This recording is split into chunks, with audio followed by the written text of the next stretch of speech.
everyone, I hope you are having a good day. I am indoors, but I'm going to be going out for a walk shortly. Um, I hope you're being safe. I've been heard about people who were sunbathing in London, like a park in South London.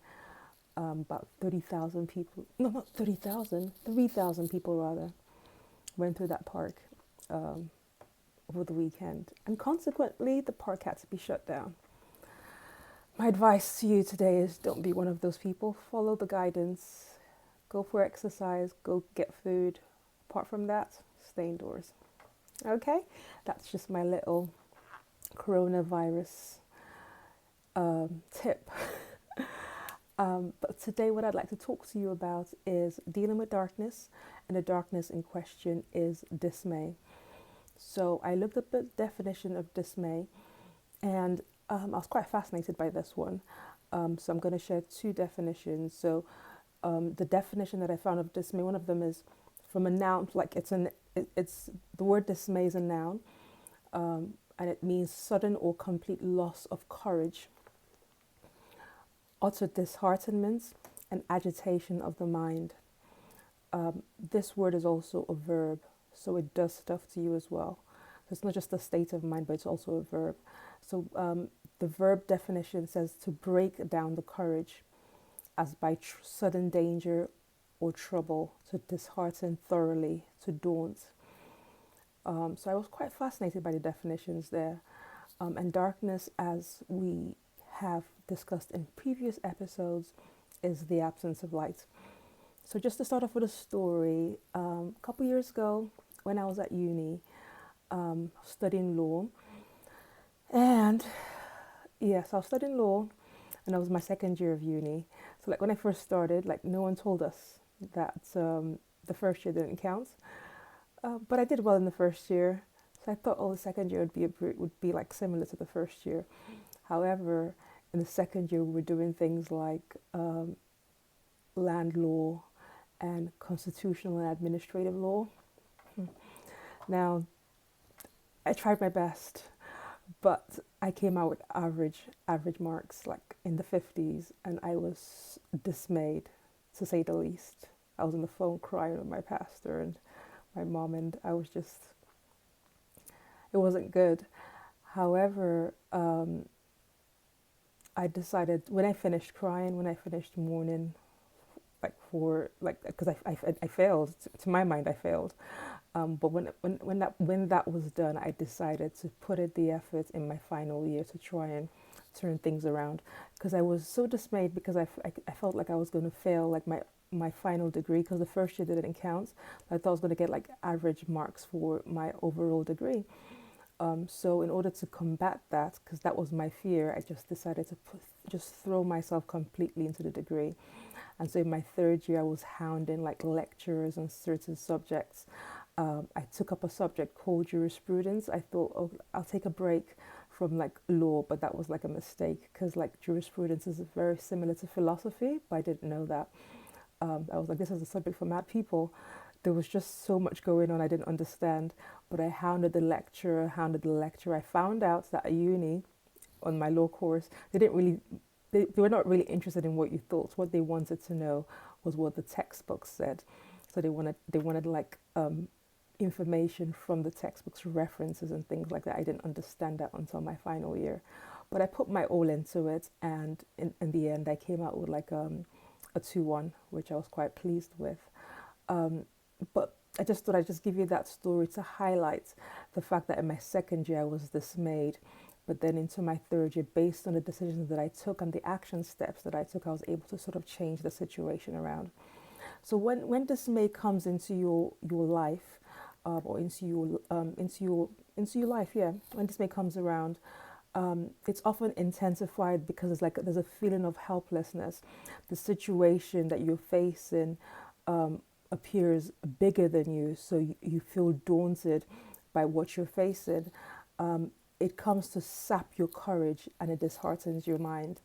The causes of dismay are various, so it could relate to loss of love, so loss of a loved one, a pet, a relationship, loss of a position, so it could be a job, a business deal, a failed exam like myself, the entry of an illness. So with the coronavirus, I can imagine there's a lot of dismay out there amongst like regular everyday individuals, amongst business people, because we don't have enough information about this virus. We're still looking for a vaccine and a cure. I can imagine that there's a lot of dismay around this virus. So, like I said before, when a person experiences dismay, there's a feeling of helplessness. But it's important to note that it is a feeling of helplessness. Just because you feel helpless doesn't actually mean you're helpless. So once you've gotten through that stage of feeling helpless, then there's another step to take. But we'll go into that as it relates to dealing with dismay. So as I explained before, when you experience delay, it comes to sap your courage. It's an attack essentially on your courage. So in order to deal with dismay, one of the main things that you require is courage. Now you need courage to actually look at the situation, to be able to assess the situation, to make a decision as to whether you can take any action steps. You can decide whether you need to let things go and start all over again. Sometimes there are little things that you can do. Sometimes there is actually nothing that you can do, but it takes courage to actually look at that situation. So it's a step forward from just feeling helpless. So when you're dismayed, you're feeling helpless, you feel like you can't face whatever challenge it is that is coming against you. But you have to understand that if you're experiencing a challenge, life has already equipped you to actually face that challenge head on. The trees that we see around in nature, they're able to stand in spite of very strong winds. And so you have to understand, you have to know within yourself that when you're faced with a challenge, it's not an indication of weakness. Just because you fail or you do poorly in the first instance, like I did in my second year results, it doesn't mean that you don't have the ability to come back. But it takes courage to actually make the decision to take hard steps, to take those hard steps, make those hard decisions, to maybe create like a drastic change in your life. So for me, I had to give up my job because I was working part-time and I was really enjoying just earning and being independent from my parents.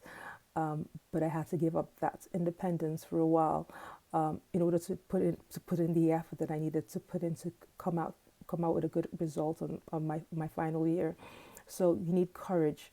And courage sometimes comes in little baby steps. So it might just be doing something little, maybe like it might be calling your bank manager to see if there's something that you can arrange with that bank manager. It might be calling your landlord to see if there's something that you can negotiate. So these little action steps, it doesn't actually change the situation. So for myself, I wasn't able to go back to my second year and change those results. The results were what they were, average. That's all they were. So I couldn't change it. But what I could do was change my future results, or my final results. I could change that. So when you're faced with a situation that causes dismay, you just have to understand that if it's a situation like the coronavirus, and your business has to be closed for a certain period of time, there's actually nothing that you can do as it relates to the virus itself. But within your power, there are certain things that you can do. So you can call up your landlord, you can renegotiate lease arrangements, you can call up your bank manager, you can call up mortgage lenders. So the different conversations that you can have to try and take back your power. And with each step that you take, what you'll find is that it increases your courage. Your courage grows. It grows day by day by taking relevant action steps. But if you just allow yourself to be washed over by dismay, you just find yourself again going down a slippery slope where everything just feels daunting, you just feel helpless. But once you decide to get up within yourself and start to take action, you build your courage step by step, action step by action step. So that's one thing that you can do, get your courage back. Another thing you can do in order to deal with dismay is to monitor your mind. One of the definitions that I explained above is when you're facing dismay, it agitates your mind. So during the time of dismay, you might find yourself thinking about the situation over and over again. And I heard someone say that when you're thinking about something over and over again without resolution, you're actually worrying. So, so just bear that up in your mind. So when you just monitor your mind. So when you find yourself going over and over and over the same situation without a resolution, you still don't know what to do. I think at that stage, it's okay to just say, just leave it alone, stop thinking about it, because clearly you thinking about it over and over again is only going to cause you more stress. You don't have a solution just yet. So just leave that particular situation alone and move on to things that you can actually do something about. So monitor your mind when faced with dismay. And then finally, search for peace, because, like I said earlier on, dismay comes with agitation, so you feel troubled on the inside. Your thoughts are troubled, your mind is troubled, your heart is troubled. So this is the time for you to actually search out peace. And with peace, for me, what I find, I'm a person of faith, so that helps me with peace. But then there are also things that I do as well as part of my daily practices to sort of just be still, and that's important. To be able to find out how to be still is like a skill that you can actually learn. So towards the end of the day, if I'm feeling like overwhelmed, even if I'm not feeling overwhelmed, it's just the daily practice that I do.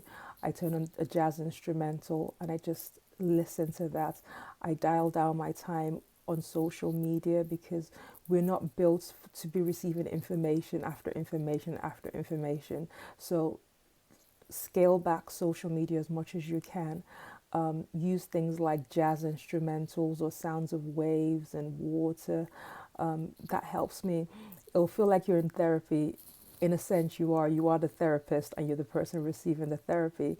But what that does is that it helps you to just calm down and just breathe and be still, and it engenders peace. Yes, so those are my tips for today in terms of dealing with dismay. Please feel free to share this with whomever you think needs to hear it. Until next time, stay positive. Take it easy.